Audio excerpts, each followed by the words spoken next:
"You're looking in the wrong place. It didn't mutate on its own, the heat and pressure made it change." The voice cut through the hallway like a scalpel through gauzes mall, calm, too composed for a child. And yet, the moment it landed, the corridor fell silent. Inside the operations center, chaos had already erupted. Technicians scrambled from their consoles. Phones blared. Warning lights pulsed in angry red rhythm. A sharp scent of ozone hung in the air, like the building itself knew something had gone wrong. And in the private boardroom above, Albert Langston's hands froze mid-gesture, one palm suspended over a touchscreen model of his latest Cure the World pitch. He didn't ask what happened. He didn't need to. The room emptied in seconds. His advisors, assistants, and PR managers scrambled after him, their expensive shoes clacking down marble floors, trying to keep up. Albert moved with the urgency of someone used to Controlland for the first time in months. He could feel it slipping. Inside Lab 4, automated lockdown had already begun. Doors sealed. Oxygen vents hissed shut. Through the observation window, it looked deceptively calm. White walls, clear glass. A sample vial still resting inside the containment chamber, glowing faintly under the UV light. And yet, a line of red text blinked on the corner monitor. "Thermal pressure failure. Core breach possible." Albert cursed under his breath. "I told them to insulate those panels after the Boston test. Should we notify the board?" Someone whispered behind him. "Number? Not yet." His voice was iron. "Not until we know what we're dealing with." But truthfully, they didn't know. That was the problem. Outside the lab's main corridor, unnoticed at first, a girl sat quietly on the linoleum bench next to the janitor's closet. No one saw her. No one ever really did. Her hoodie sleeves swallowed her hands. A tattered spiral-bound notebook balanced on her knees, half filled with strange diagrams, hand-drawn protein chains, and thermal fluctuation charts copied by memory. Her name was Maya William, 9 years old, daughter of the night shift cleaner. She'd been coming to Lang Bio every weeknight for nearly a year, following her mother through the silent back halls, absorbing everything she could from the walls, the monitors, and the scraps of technical printouts her mother tossed into the bin. That morning, Maya hadn't meant to enter the lab wing. She only wandered a little further than usual, curious why the lights flickered strangely at dawn. Now alarms were screaming, and still, no one saw her. Then came the moment. 2 men burst out of the control room, arguing in sharp, clipped voices. "It's mutating, we have no idea what its new vector is." "No, it's not mutating, it's reacting. That spike in its RNA signature tracks with the HVAC logs." "What does that even mean?" "It means," Maya said softly, from the end of the corridor, "you broke the temperature lock, and the pressure buildup cracked the secondary seal. That's how it got out." Both men froze. Their heads turned, eyes narrowing toward the voice, unsure if they'd imagined it. She stood, stepping into the corridor light. Small, dark skin, frizzy hair tied back with an old shoelace.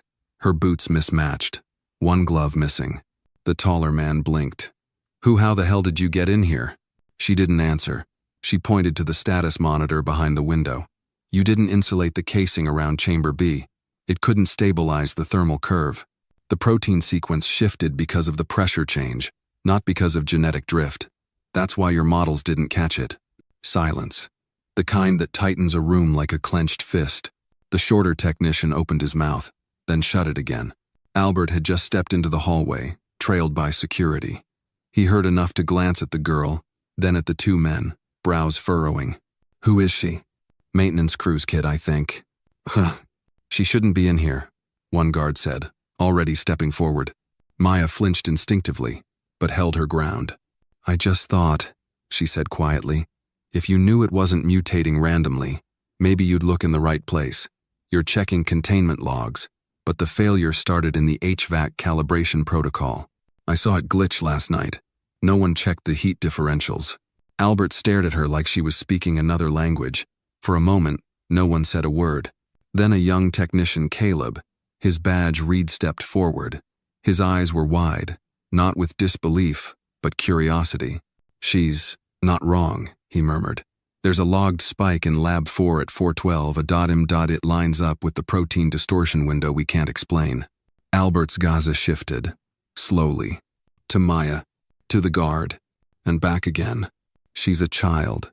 Caleb didn't look away. So were most geniuses when they started. Someone scoffed in the back. Another muttered, "We're really listening to a janitor's kid now?" Maya's shoulders shrank. But she didn't run. Not this time. Albert signaled to security. "Get her out of here. Quietly. We'll deal with this another way." A hand reached for her elbow. Maya closed her notebook, pressed it tightly to her chest, and let them guide her away without a word. Not because she was afraid. Because she'd learned early. People don't like to be corrected, especially not by the invisible. And yet, as she walked past the cluster of men in suits, she glanced back one last time. Only one face watched her go without dismissal. Caleb. He didn't smile. He just nodded, the barest nod, like a code being written in the dark. And Maya understood. Someone had heard her. Even if the others hadn't, she would be back. If that moment moved you, hit the like button to let us know you're standing with Maya, and don't forget to tell us who you're watching this with. Caleb sat in the break room long after the others had cleared out, his untouched coffee cooling beside him. Outside the fogged-up window, the sun barely crept above the gray skyline of Silver Springs. But inside his head, something was burning bright. The janitor's kid, Maya William. What she said kept replaying not just the correctness of her analysis, but the calm precision.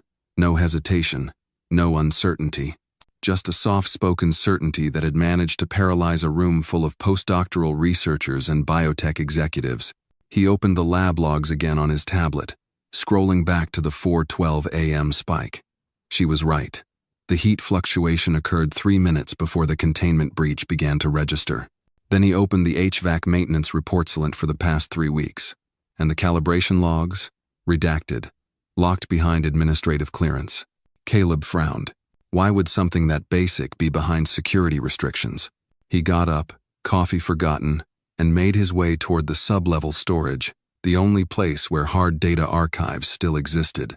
As he entered, the smell of paper and cool concrete wrapped around him like memory.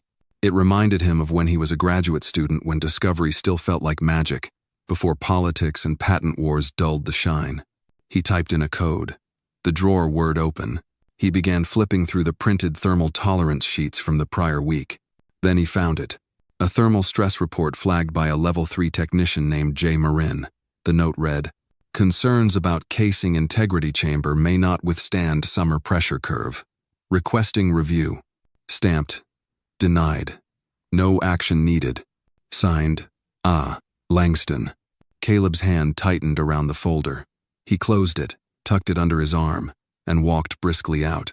Meanwhile, across the building, Maya sat in the small employee lounge reserved for janitorial staff.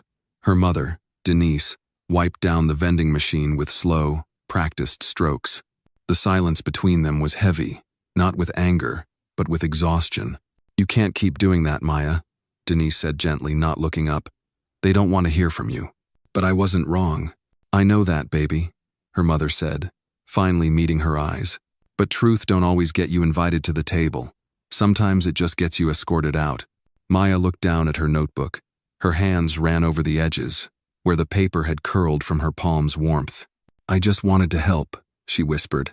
Denise sat beside her and pulled her into a soft hug, the kind that felt like home. "You did more than help. You rattled them, and that's why they're scared." That evening, Caleb showed up in the janitor's hallway. He wasn't sure what he was expecting: an angry parent, a slammed door, maybe a warning letter. But when Maya opened the closet door and blinked up at him, notebook still in hand, he only said one thing. "Show me what you wrote." She hesitated. Then, slowly, she flipped the cover open. Each page was filled with scribbled notes. Not childish doodles, but calculated breakdowns. Protein decay patterns. Hypothetical pressure modulation solutions. Even hand-drawn virus model variants annotated. "You made these?" Maya nodded. Caleb sat down on an upside-down mop bucket and stared in disbelief. "You charted protein denaturing at different heat levels. Where did you even learn this?" "Mostly from the old training slides. And the stickers on the equipment. I just remembered what numbers matched what outcomes." He turned another page. It was a temperature map of the facility, with red circles highlighting thermal weak points. "You marked the HVAC faults." I saw the calibration graph flashing red yesterday. No one came to check it. Caleb rubbed his hands over his face. Okay, he said finally. Maya, I think you saw something real, and I think someone didn't want others to notice it. Maya tilted her head. You mean they knew? I think Langston cut corners, and now he's hiding it. That night, while Maya and her mother headed home on the bus, Caleb returned to the Level 4 lab after hours, using his access badge. Inside the system console, he found the modified virus evolution logs, but the last 3 entries had been wiped. Gone. No trace. He checked the backup server. Encrypted. He pulled out his phone and texted a friend in IT with a quiet favor. At home, Maya sat at the small kitchen table, the smell of her mother's cooking wafting in from the stove. She turned another page in her notebook, this time starting a fresh section. Countermeasures. She began listing potential ways to restabilize the altered genome, using low-energy inhibitors concepts she barely had the terminology for, but instinctively understood. Outside, the summer wind rattled the screen door. Somewhere in the city, sirens echoed faintly. At Langbio, the public statement had already gone out. A minor technical malfunction. All systems under review. But it wasn't minor. And the systems weren't under review. They were under suppression. The next morning, Caleb returned not with flowers, not with apology, but with a portable whiteboard and 3 lab printouts. He sat cross-legged on the floor across from Maya in the storage closet. You want to solve this? She nodded, eyes wide. He placed a marker in her hand. Then let's make them listen. And as she drew the first strand of the altered viral sequence on the board, the invisible child of the cleaning crew became something else. The first spark in a quiet war. The virus was real. The breach was worse than they admitted. But so was the solution. And her name was Maya. At 7:45 the next morning, the Langbio Central Lab was alive with a quiet tension. No sirens, no alarms, but every technician moved a little faster, glanced a little more over their shoulder. Rumors were already whispering through the concrete walls like steam from broken pipes. Something had happened. Something real. But no one dared say the word outbreak. Behind the building, away from security cameras and prying eyes, Caleb and Maya stood outside a steel door labeled restricted, biohazard containment access only. It was called the Red Door by staff, half out of fear, half out of legend. Nothing good ever came from behind it. But if Maya's theory was right, what started in there was no longer just in there. This is where it mutated, Maya said softly, staring at the rusted handle. Caleb nodded. The Gen 4 viral strain wasn't supposed to leave Phase 2 testing, but Langston ordered heat acceleration protocols without triple seal reinforcement. That's where it began to crack. Heat and pressure destabilized the capsid, Maya added, eyes narrowing. And once that happened, the genome folded wrong, and replicated at a rate no one predicted. Caleb reached into his coat pocket and pulled out a small data drive. I pulled backup logs from last month. Langston deleted every trace in the main system, but the server in cold storage still held shadows. He tapped the drive. It's all here. And if what we're seeing is true, this isn't just about internal leaks.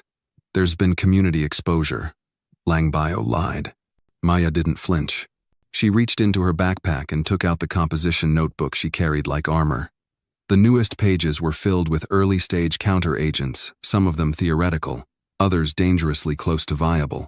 I've been mapping out an inhibitor, she said. It's not a cure, but it might stabilize the mutation, stop it from spreading further. Caleb stared. You did this overnight? I don't sleep much. He cracked a smile despite himself. You remind me of someone I used to be. They entered through the red door. It hissed open with the reluctant groan of neglected machinery. The inside smelled of antiseptic, copper, and something older like burned metal and ozone. Maya followed close, her eyes scanning everything. Rows of containment tanks, broken ventilation monitors, a thin trail of condensation along the east wall. It was colder than expected, too cold. This room's been temperature dampened, she whispered. They're trying to delay another breach, but the damage is already done.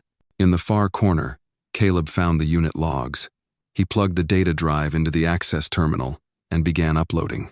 As he did, Maya wandered toward a small refrigerated cabinet, her eyes locking onto a series of vials with handwritten codes. MX4X, MX4XA, MX4XB. Wait, she said. These are variant splits, each marked after heat exposure trials. They're tracking each mutation pathway separately. She flipped through the clipboard beside it. One entry stood out. Subject the 14th of December eased within 72 hours. Non-human transmission confirmed. Her stomach turned. Caleb. They tested this on animals. And didn't report it to oversight. Outside the red door, someone was coming. Footsteps. Two voices, one sharp and fast, the other heavier, slower. Caleb killed the screen and grabbed the drive. We need to move. They ducked into a side corridor just as Langston and his chief of operations, Dr. Meredith Bell, entered the containment wing. Langston's voice echoed, I don't care what the readings say. Keep the lockdown tight. If this leaks, it's not just a scandal, it's prison time. Bell replied coolly. Someone already knows. There's chatter on the internals. I'll handle it. Hidden behind a row of discarded isolation carts, Maya watched Langston pass. His white coat was too clean. His badge shone too bright. But something about his eye-sit wasn't just fear. It was calculation. He wasn't panicking. He was planning. That afternoon, Maya and Caleb met again in the underground parking structure. The tension between them had shifted from curiosity to urgency. Maya unfolded a schematic of the HVAC system. If we cut off the east vent line, we can contain the remaining airborne strain, but only if we neutralize the buildup in the Phase 2 chamber. With what? Caleb asked. I designed an aerosol agent, Maya said. It binds to the mutated protein. If it doesn't work, the pressure buildup will rupture the filters by Thursday. He blinked. How do you even know this stuff? I don't know. I just see it. The pieces fit. He looked at her, really looked this time out as a child, not as a janitor's daughter but as someone standing in the storm, holding the map everyone else had missed. You're not supposed to be here, he said, but maybe that's why you're the only one who sees clearly. Maya shrugged. Being invisible has its uses. They made a plan. Tomorrow night, when the maintenance cycle rebooted at 1 a.m., Caleb would trigger a lab-wide diagnostic shutdown. That would give them 22 minutes of total system control, long enough to deploy the aerosol, cut the vent, and download the final variant logs to an off-site server. After that, Caleb said, we either save this building or blow the whistle and bring it all down. Maya tightened the straps of her backpack. Either way, someone has to stop it.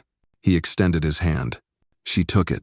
For a moment, in the dim hum of the underground, a janitor's daughter and a broken-down scientist became something more an unlikely alliance, forged not by power, but by truth. The virus was evolving, but so were they. And by dawn, the red door would not be the scariest place in Langbio anymore. The hallway was silent at 12:59 a.m., eerily so. The soft whir of servers, the occasional hiss of coolant from vent lines, these were the only sounds left awake in Langbio's east wing. But below the surface, in the sub-level utility corridor, Maya crouched beside an open floor panel, her hands trembling slightly as she prepared the aerosol delivery canister. Caleb's voice crackled in her earpiece. T-1 minute. Diagnostic reboot begins on my mark. Maya took a deep breath and nodded, though no one could see it. She adjusted her rubber gloves, then tapped a tiny sensor on the side of the silver canister. A soft green light blinked. This was it. Across the lab campus, all systems would go into diagnostic stasis, ventilation, temperature regulation, data logging, surveillance. It was meant for deep maintenance checks, but tonight, it was their window. System going down now, Caleb said. You're live, Maya. 22 minutes and counting. She sprang into motion. The Phase 2 containment chamber was 5 corridors ahead and 2 levels up. Maya moved fast but silent, her shoes wrapped in cloth to muffle sound. The building felt different under the shutdownless, alive, more haunted. When she reached the chamber door, the biometric scanner blinked red. Caleb, the door. Override on its way, Caleb replied, typing furiously from a secured access terminal. Give me 10 seconds. The scanner flickered, then turned green with a soft chime. Maya slipped inside. The air in Phase 2 was heavier, It clung to her skin like damp cloth, full of tension, of history. The mutation had begun here quietly, without warning. Now, its fingerprints were everywhere. Corroded steel, damaged air filters, a faint shimmer on the floor under the UV lights. She lifted the canister, aligned it to the central release valve, and turned the dial. A low hiss filled the room. The aerosol, laced with Maya's hastily synthesized protein binder, dispersed into the filtered air. Its molecules sought out the mutated virus, attaching themselves, blocking replication. It was an imperfect solution, but it would buy them time slow the spread, reduce the threat. 5 minutes gone. She turned back toward the corridor when she heard it. Footsteps. Not Caleb's. Someone else. She ducked behind a decontamination cart, holding her breath. Through the chamber window, a tall figure appeared in the hallway. Dr. Meredith Bell, the COO. She was holding a tablet and speaking into a Bluetooth earpiece. Her voice was cold, crisp. I'm standing in phase 2 now. Yes, aerosol traces are confirmed. Someone's trying to interfere. Maya's blood froze. Bell paused, scanning the room like a hawk. Initiate lockdown of sublevel 1. No exits until we find out who's inside. Maya slipped backward, pressing herself against the wall. Caleb, she whispered. We've got a problem. I see it. She's locking down. You have 7 minutes before doors auto-seal. Is there another way out? Maintenance shaft behind the protein filter marked blue. It'll be tight. Maya moved fast, crawling through the narrow passage, dragging the canister with her. The metal scratched her jacket. Dust stung her eyes, but she kept going until she reached a vent gate. She kicked it. Hard. Once. Twice. On the third kick, it gave way. She tumbled out into a dark storage bay and scrambled to her feet. Her watch blinked. 14 minutes in. Time was bleeding. Caleb's voice returned, strained. Maya, I'm in trouble too.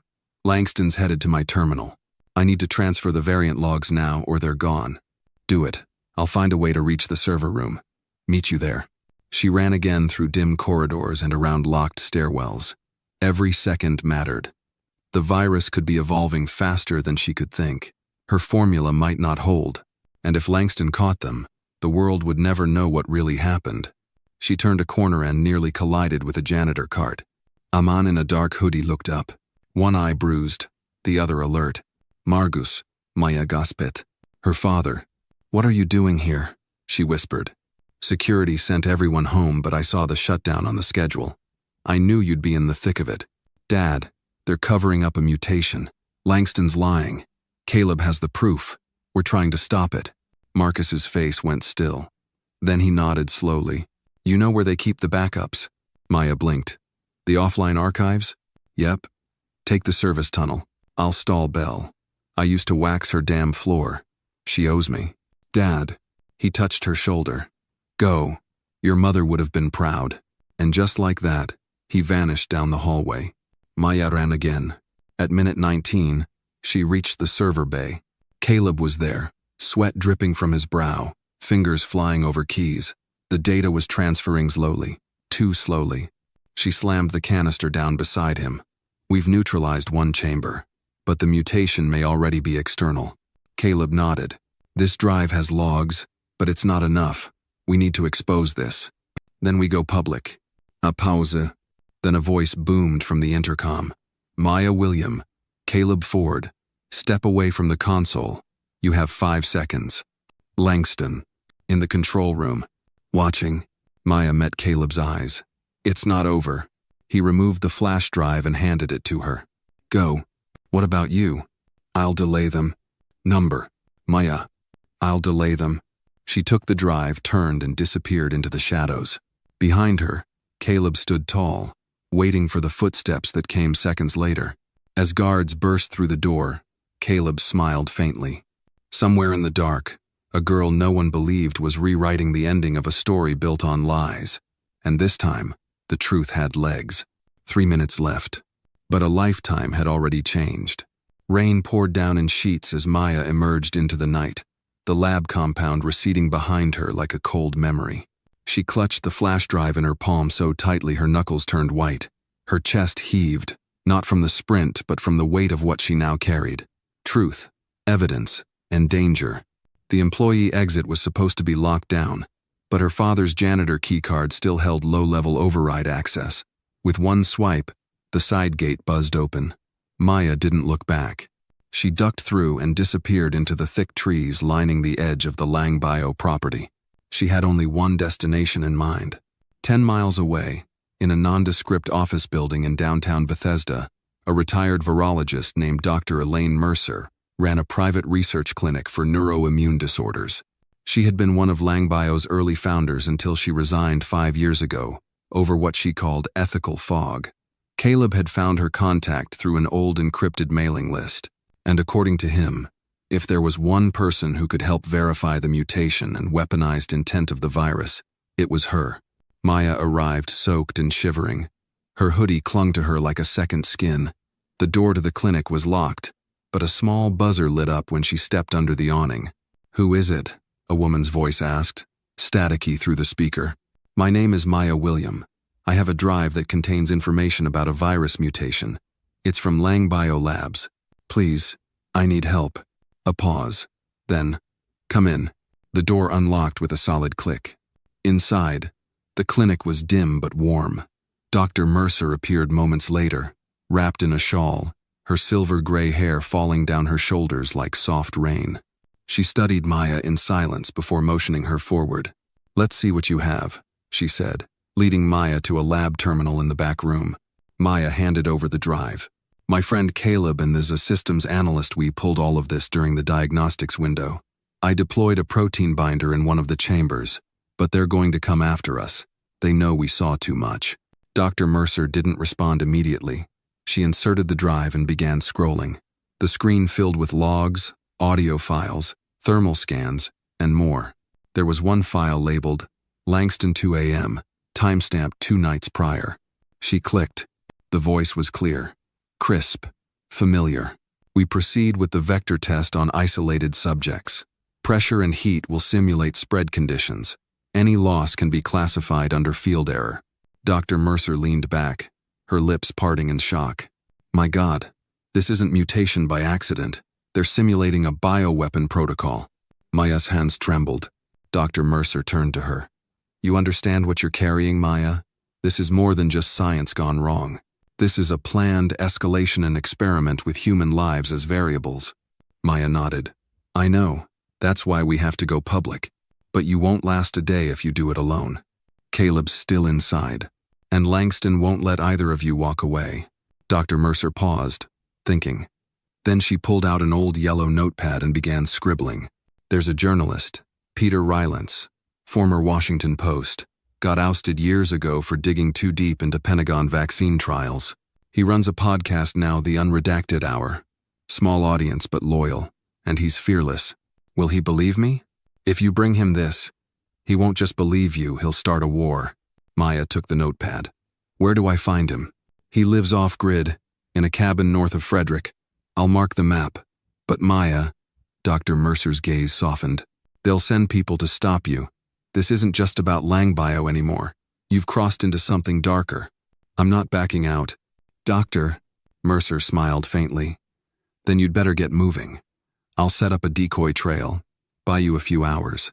As Maya left the clinic, dawn was breaking in the east. The clouds still hung heavy, but light had begun to filter through. She took a borrowed backpack, packed with protein bars, a burner phone, a printed map, and the drive now sealed in an aluminum pouch. By the time she reached the bus station, a new alert hit every newsfeed. Lang Bio executive accuses employee of cybercrime. Missing teen suspected in major data breach. Her face was on the screen. Her name was in the headline. They were framing her. She pulled her hoodie low and sank into the back seat of the rural-bound bus. 2 farmers sat nearby, speaking about corn yields and missing deliveries. Maya stared out the window, heart pounding. They had flipped the narrative so fast it made her dizzy. But the truth was still in her hand. As the bus rumbled down I-270, she whispered to herself, "You can twist the facts, but you can't erase them." 3 hours later, she stood at the edge of a gravel path leading deep into the woods. Birds chirped overhead. No sign of guards, no black SUVs. just the sound of wind through old oaks and the scent of pine needles. She followed the path, stepping carefully over roots and through puddles. The trees grew thicker. Then up ahead a clearing. A cabin. Smoke curled from its chimney. She approached the door and knocked twice. It opened slowly. A tall, bearded man in his 60s eyed her through the screen. "You Maya?" She nodded. He opened the door wider. "I've been expecting you." "How?" He gestured to a satellite radio on his table. "Your doctor friend. She knows how to whisper loud enough." Maya handed him the drive. Peter Rylance sat down at his desk, slotted it into a terminal, and began scanning. After 10 minutes, he looked up. His face was pale. "You've just lit a match in a room full of gasoline." Maya said nothing. Then Peter looked her dead in the eye. "Let's burn the house down." Peter Rylance's cabin was quiet, but the silence was not one of peace. It was the taut, electric hush that comes just before a storm. He stared at his screen for a full minute after watching Langston's recorded confession again. Maya sat nearby, clutching a mug of warm tea she hadn't touched. Her fingers trembled slightly. Not from cold this time, but from anticipation. She had crossed a line, and she knew it. There was no turning back. Peter finally spoke. "They'll be watching every outlet. Your name's already on a dozen government watch lists. And Langbio's legal team will hit me with everything they've got if I publish this as is." Maya didn't blink. "So what do we do?" He stood, walked over to a shelf, and pulled down an old microphone. "We don't wait. We speak." He connected the mic to his broadcasting rig, an old but powerful transmitter that looked like something out of the Cold War. "Most of my audience thinks I'm a paranoid relic. But they listen, and more importantly, they record. This isn't about views anymore. This is about proof." Peter flicked on the transmitter, and a low hum filled the room. A red light blinked. "Live." "Maya," he said gently, "you have one shot. Speak to them not as a scientist, as a witness." Maya approached the mic. Her voice was soft at first, but as she spoke, it steadied. "My name is Maya William. I'm 13 years old. My mother was Dr. Cynthia William. She died from a lab infection 2 years ago. Everyone said it was an accident, but it wasn't." She paused, took a breath, continued. 3 days ago, I was inside Langbio Laboratories. I witnessed an unauthorized genetic test on a viral strain that had mutated under artificial pressure and heat. The results were hidden, the files suppressed, but I retrieved them, and I can prove it. Peter gave her a nod, signaling her to go deeper. "I'm not a virologist. I'm not a politician, but I know what I saw, and I know what it could do to people like you, like my mom. The virus they're experimenting on, it doesn't need a war to spread. It just needs a warm building and a cracked vent." She leaned closer. "I'm not asking for trust. I'm asking for vigilance. Download the file, back it up, spread it. If I disappeared, stop talking." Peter ended the broadcast. Silence returned, heavy, real. Then his inbox began to ping. 1 email, then 10, then 100. Listeners were responding, some sending support, others offering to mirror the files. One message simply read, "I've got 3 million followers. It's going up now." Peter looked over. "It's working." But before he could say more, his satellite phone rang. He answered, listened, then hung up, face darkened. "They've traced your voice print. Homeland's on the move." Maya stood. "Then we run?" "No," Peter replied, calmer than she expected. "We finish." He began uploading the full data packet to multiple off-grid servers. "I've got redundancies. One in Iceland, another in South Africa. They can't kill it all." Then he turned to her. "You need to go. I'll buy you time." She opened her mouth to protest, but he raised a hand. "This is bigger than me. You made the world look. Now let them stare." He handed her a small flash drive. "This holds the last version. If you meet anyone who can amplify it, give it to them. There's a man in New York, former FDA. I'll text you the address." Outside, the sound of rotors approached, distant but unmistakable. Black choppers. Maya grabbed her pack, slung it over her shoulder, and turned to Peter one last time. "Why are you helping me?" He smiled faintly. "Because once, I was the one screaming into the dark. No one listened. But you lit a flare." She nodded, then slipped out the back. The woods were dark now, shadows stretching long and hungry. Maya moved quickly but carefully, heart pounding, shoes wet with morning dew. A single flashlight beam darted across a nearby ridge, but she ducked behind a fallen log just in time. She waited, breath shallow. When the beam passed, she moved again faster, quieter. She followed the trail Peter had marked with tiny yellow ribbons tied to tree branches. After 20 minutes, she reached a gravel road. No cars, no lights. But just as she was about to keep walking, a pair of headlights turned the bend. A black sedan. Too clean, too quiet. She froze. The car slowed, then screeched to a halt beside her. The window rolled down. "Get in," a voice barked. It was a woman, mid-40s, fierce eyes, government jacket. Maya backed away. "Who are you?" "I'm with the Federal Oversight Bureau. I'm not here to hurt you. You have a drive?" Maya clutched her bag tighter. The woman opened her badge. "Name's Talia Ramirez. I'm the one who flagged your mother's death as suspicious. Been following this trail ever since. Now get in before they find us both." Maya hesitated, then climbed in. As they sped away, Maya stared out the back window. Over the treetops, she saw a faint plume of smoke. Peter's cabin. Gone, but in its place, something had ignited across forums, across networks, across people who had once been silent. Not anymore. The truth had a voice, and it had just spoken. The car sliced through the early morning fog as it entered the outskirts of Baltimore, weaving between rusted warehouses and crumbling concrete bridges. Maya kept glancing in the rearview mirror, half expecting black SUVs or helicopters to descend from the sky. But there was nothing behind them, just empty streets and flickering street lamps. Talia Ramirez drove like someone who had done this too many times to count fast, but never reckless, eyes constantly scanning the road ahead. Maya gripped the flash drive in her pocket like it was a lifeline. "You knew my mother?" she asked finally, voice low. Talia gave a short nod. "I worked in oversight. We flagged Langbio's funding requests 5 years ago. Your mother submitted reports that didn't match their internal summaries. Smart woman, brave. That's why they discredited her, blacklisted her. Then she got sick." "She didn't just get sick," Maya said, anger rising. "They infected her." Talia didn't deny it. "Langston has ties that run deeper than just corporate power. Political campaigns, defense contracts, foreign labs. You're not just holding a file, Maya. You're holding a match over a pile of soaked gasoline." The car turned down a side alley and stopped behind a boarded-up fire station. The brick exterior was charred, the windows long gone. Talia led her through a side entrance, past a steel door that looked out of place in such a rundown building. Inside, the world changed. A long, sterile hallway stretched outlined with LED lights and thick reinforced walls.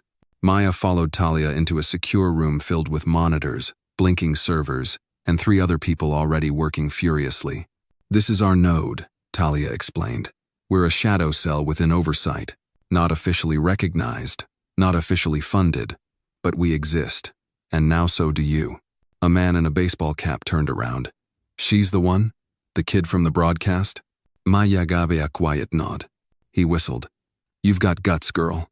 The woman at the far terminal pulled up the data from the flash drive. "It's all here. Gene sequence logs, thermal stress reports, even time-stamped footage from inside Lab B. Holy hell. Upload it to the CleanNet," Talia ordered. "Use the dead drops. Mask it through Copenhagen, then Jakarta." Maya moved toward the screen. She watched as the files she'd stolen risked her life for spread across encrypted networks. Each server they hit would bounce the data again. Within an hour, whistleblower groups, independent researchers, and underground media hubs would have it all. But even then, it might not be enough. "They'll spin it," Maya said. "Say it's fake, AI generated, that I'm just some girl with a grudge." "You're right," Talia replied. "Which is why we need more than data. We need witnesses, survivors, someone inside Langbio who hasn't been bought off." She pulled up a list of names on the monitor. These are former staff clean techs, junior virologists, security guards. Some left quietly. Some were forced out. One of them might talk. Maya scanned the list. One name jumped out. Devin Merrick. She had seen that name on several lab memos. He was a junior containment officer. He'd flagged a sensor failure in the same corridor where her mother had been exposed. "Find him," Maya said. An hour later, they had a location. Devin worked as a janitor now, in a high school across town. The school was quiet, locked for spring break. Talia parked 3 blocks away and approached on foot with Maya and the tech guy Riley in tow. Devin Merrick was sweeping near the gym entrance when they found him. He froze as soon as he saw them. "I don't talk to feds," he said quickly. "We're not official," Talia replied. "We're here about Langbio, about what happened in Containment Delta." Devin's face paled. Maya stepped forward. "My mother was Dr. Cynthia William. You tried to warn her." His eyes flicked to her, then dropped to the floor. "I tried. I really did. They silenced me, scrubbed my reports. I've been trying to forget ever since." "We don't need you to remember everything," Maya said gently. "Just tell the truth." Devin looked around the empty gym, then back at them. Finally, he nodded. Back at the fire station node, Devin sat in front of the camera. Talia started recording. "State your name," she said. "Devin Merrick, former containment officer, Langbio Labs. Tell us what happened." "I flagged pressure inconsistencies in the Gen Mod wing. I knew something was off. The alarms weren't triggering even when thresholds were passed. I emailed maintenance, upper staff, even Langston. They all ignored it." He swallowed hard. "Then Dr. William got sick, and I knew." "What did you do?" "I downloaded the logs. I still have copies. I've been afraid to share them, but I don't want to carry it anymore." He handed Maya a second drive. "It shows they altered the alert parameters, raised the tolerance beyond safe levels. They made the lab look secure. But it wasn't. The virus was leaking weeks before the first signs showed up." Talia nodded to Riley, who began verifying the files immediately. "It's a pattern," she murmured. "They didn't just cover it up. They engineered the perception of safety. And they're still doing it," Maya added. That night, Devin's testimony joined the broadcast. Combined with Maya's voice and the newly verified sensor logs, the story went global. The headlines exploded. "Whistleblower reveals biotech giant fake safety reports teen witness sparks worldwide outcry." Langbio files subpoenaed after child scientist uncovers hidden outbreak. Anonymous insider. "It's worse than you think." Talia turned to Maya as they watched the chaos unfold on the screens. "You just moved the world." Maya didn't smile. "Not yet. They're going to push back," she said. "Hard." Talia nodded. "Let them. Now the world's watching." But as the headlines spread, somewhere in a private room lit only by the glow of a glass wall display, Alan Langston watched, silent. He didn't rage. He didn't curse. He simply leaned back, steepled his finger sand, whispered, "Then we escalate." The sun hadn't risen yet, but the city felt 10 degrees hotter. Maya sat near the ventilation shaft in the firehouse's underground node, trying to ignore the sudden heat as if it were just a trick of the nerves. But it wasn't. Something had shifted in the air and in the silence between alerts. At 4:12 a.m., Talia burst into the room with her phone pressed to her ear. "They're here," she said flatly. "Not Langbio, not the police, private contractors, likely hired muscle. They're sweeping our outer perimeter." Riley was already unplugging the servers. "We've got 15 minutes, maybe less." Devin's eyes widened. "You said we were off the radar." "We were," Talia replied. "But Devin's face hit every major network last night. And Maya? They know exactly who she is now. And worse, they know what she's capable of." Maya's hands curled into fists. "They're trying to erase us." "No," Talia said, handing her a small drive. "They're trying to delay the inevitable. This has everything: logs, footage, Devin's testimony, backup files from Langbio's legacy system. If something happens to us, make sure this sees the light of day." "But..." "No time for arguing," Talia cut her off. "You and Riley are heading south. There's an old contact near Richmond. He can hide you." "What about you?" "I'm staying. Someone has to cover the retreat. And this system needs to burn clean. No trace." Maya's throat tightened. She wanted to fight, to argue, but Talia's eyes left no room. Outside, the sound of tires crunching gravel grew louder. Riley grabbed his bag, slung it over his shoulder. "Let's move." Maya turned to Devin. "Are you coming?" He hesitated, then nodded. "I've run long enough. They exited through the fire escape tunnel, hidden behind a row of old lockers, just as the first boots hit the ground floor. Maya looked back once and saw Talia closing the steel door behind them, her silhouette bathed in emergency red light. The tunnel spat them out 4 blocks away into an alley. A dusty sedan waited. Riley got behind the wheel, Devon in the back. Maya sat passenger side, the drive clenched in her hand like a secret that had become her entire life. They drove in silence for miles, past crumbling gas stations, past shuttered diners with "for lease" signs half blown off. The world felt different now, not just because she was being hunted, but because something was shifting inside her too. A conviction hardening, a purpose setting roots. By the time they reached the safe house in rural Virginia, the sky had shifted from ink to violet. A wooden cabin stood alone under tall pines, looking like a place time had forgotten. Riley knocked 3 times on the back door. A metal slide opened, then a voice. "Took you long enough." The man who answered was old, white beard, deep crow's feet, wore an army jacket with faded patches. "Name's Buck," he said. "Talia called. You kids stirred up a hornet's nest." He ushered them in. Inside was a mix of tech and tradition, wooden walls lined with modern surveillance gear. Buck moved like someone who'd lived through more covert operations than he could count. "They've frozen the feeds," he said, pointing to the monitors. "News anchors are backpedaling, some calling it a hoax, others blaming hackers. It's the classic moves, mother, the story and noise." Devon looked like he might be sick. "But," Buck added, "some people are listening." A retired CDC official came forward 30 minutes ago, backed Maya's claims. Says Langbio got exemptions for safety protocols due to national urgency. It's unraveling, slowly, but it's happening. Maya felt the weight on her chest shift slightly. Buck turned to her. "You've done good, kid. But this ain't over. Not by a long shot. The next move is yours." Riley sat down beside her. "We should counter." "How?" Devon asked. "We're outnumbered, outgunned." Maya reached into her pocket and pulled out the drive Talia gave her. "This isn't just data," she said. "It's a map." Buck frowned. "Map to what?" "To the facility," she replied. "The real one. Langbio's secondary site. Not the one in the press photos, the one where the mutations actually started." Talia suspected it was buried beneath a decommissioned coal refinery outside Charlotte. "This drive confirms it." Riley leaned forward. "You're saying they're still running tests?" Maya nodded.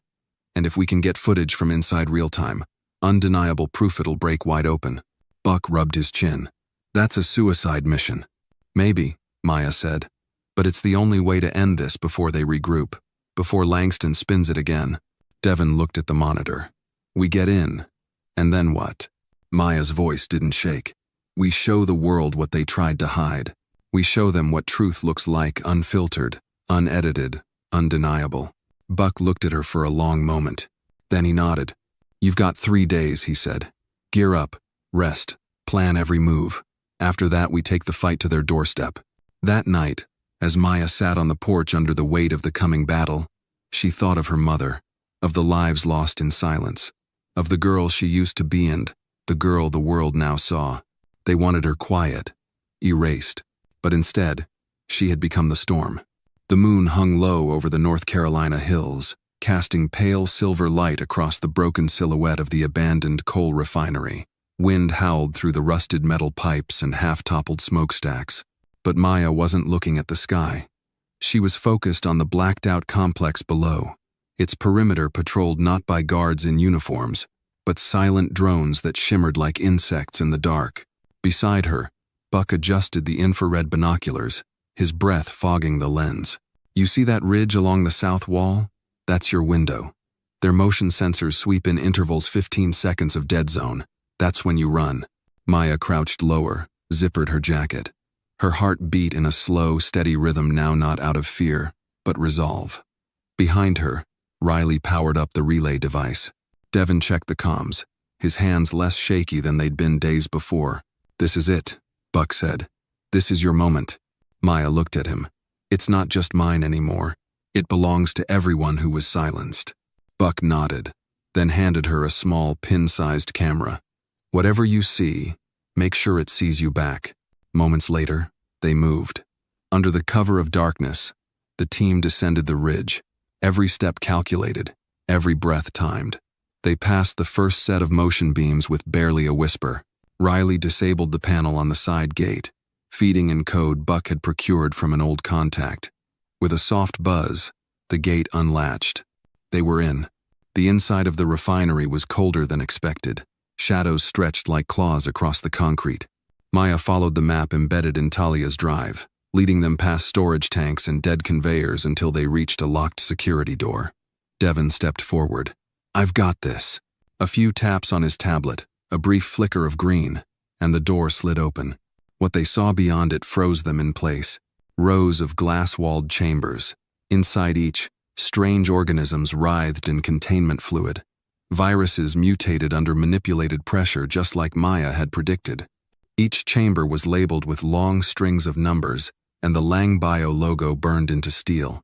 Maya walked forward slowly, her camera live, streaming directly to a secure satellite feed. "These aren't simulations," she whispered. "These are live strains. They've been hiding the origin of the outbreak and engineering the next one." Footsteps echoed down the hallway. "Hide," Buck hissed over comms. Maya ducked behind a supply cart, Riley and Devon crouching beside her. Two men in tactical gear passed, carrying what looked like a specimen container between them. Their badges read, Tempest Holdings, a private contractor known for doing the dirty work no official agency would touch. Once the hallway cleared, they moved again. The goal was deeper, the server room. As they reached the final corridor, the floor vibrated faintly. "They're launching another protocol," Devon muttered. "This isn't just a backup server. This is an active trial zone."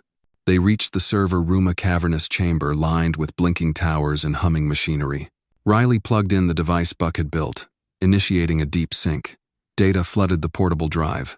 Test logs, real-time footage, internal memos. Maya scanned the names on the file. Some were politicians, others were investors. She recognized Langston's initials again and again. "Got it," Riley said. "Let's go." But as they turned, the alarms went off. A blinding white light flooded the corridor. Voices shouted through speakers. "Unauthorized access detected. Protocol L7 initiated." Doors slammed shut behind them. They were trapped. Devon spun to the emergency console. "I can override, but I need time." "We don't have it," Maya said. "They'll be here in minutes." Then Buck's voice crackled in her earpiece. "North stairwell, 40 feet down. You'll see a chute drops outside the perimeter. But it's a one-way trip." Maya hesitated. "We can't leave without the files." "You've got the files," Riley said, lifting the drive. "Now we get them out." Devon finally forced the door. "Go now." They sprinted, boots pounding metal.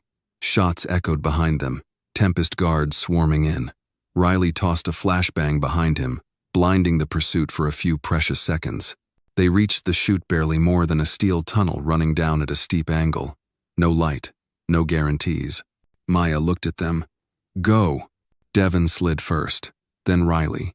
Then Maya launched herself in, the cold steel whipping past her shoulders as the chute dropped her into the forest below. They landed hard, tumbling out into dry leaves, bruised, winded but alive.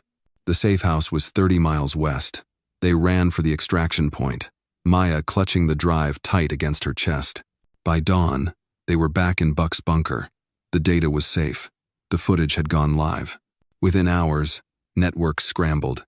Fact-checkers tried to deny it, but the evidence was overwhelming. Footage of live viruses, internal memos authorizing illegal trials, voices of whistleblowers now unmasked. A nationwide broadcast aired Maya's footage, unedited. It couldn't be spun. Langston was arrested within 48 hours. Shareholders bailed. Lang Bio stock crashed. Protests erupted nationwide. Investigations widened Tempest Holdings. Multiple senators, biotech lobbyists' names kept pouring in. But for Maya, it wasn't about revenge. It was about justice finally speaking. 3 days later, she stood in front of a town hall in Georgia, facing a crowd of hundreds. Microphones pointed at her. Cameras rolled. She didn't read a statement. She didn't have a script. She just spoke from the place inside that had been silent for too long. "I was told I was too young, too poor, too black. That science belonged to someone else. But today, You're looking at the reason that lie ends. The virus may have mutated, but so have we. We're no longer afraid to speak, to question, to rise.